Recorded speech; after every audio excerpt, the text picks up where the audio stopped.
गुण दोष सबके होते हैं, किसको कितना अंतर पर रखना ये अपना चॉइस है, लेकिन किसी को रिजेक्ट करना आवश्यक नहीं है। भगवान की बनाई सृष्टि में एक सूखा घास का तिनका भी उसका कुछ ना कुछ प्रयोजन है, इसलिए है।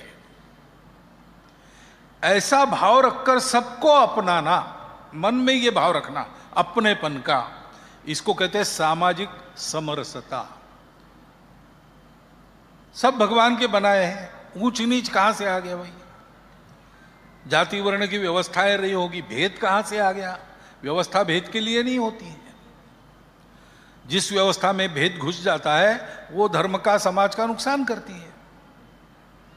और इसलिए इन सब बातों को लेकर चलना पड़ेगा अपने समाज को, तब सनातन धर्म का आचरण हम करेंगे। धर्म की रक्षा अपने आप होती है। धर्म ग्रंथों में है क्या? धर्म भाषणों में है क्या? धर्म कल्पना में? धर्म है आचरण में। आचारः प्रभवो धर्मा। धर्म और संस्कृति की रक्षा करनी है तो धर्मी और सांस्कृतिक उनकी रक्षा करो, और रक्षा जुड़ने से होती है।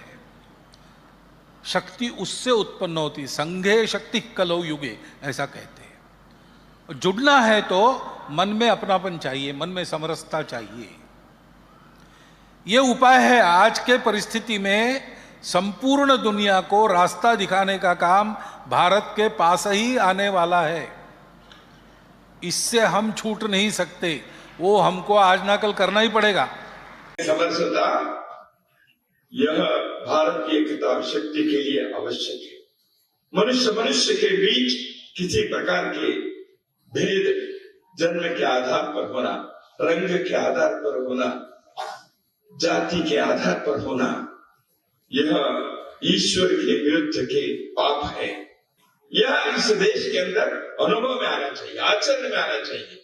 तो सहकारिता कैसे संभव है यदि मैं दूसरे के प्रति ऐसे संवेदना नहीं रखता हूं? सहकारिता मनुष्य के बीच केवल नहीं, हम सृष्टि के साथ। आज पर्यावरण की रक्षा की बात सब जगह चलती है।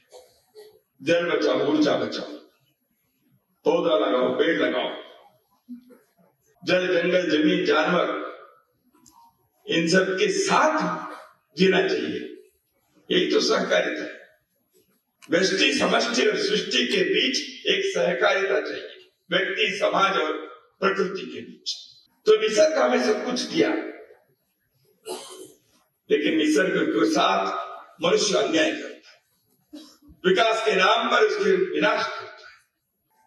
तंत्रज्ञान के दर्प और अहंकार के कारण मनुष्य प्रकृति के नाश के लिए, नष्ट के लिए, सब प्रकार के जीवन के उपभोग के वस्तुओं को निर्माण करने के लिए प्रयत्न करते करते अपने संयम खो जाता है, अपने संतुलन बिगड़ जाता है।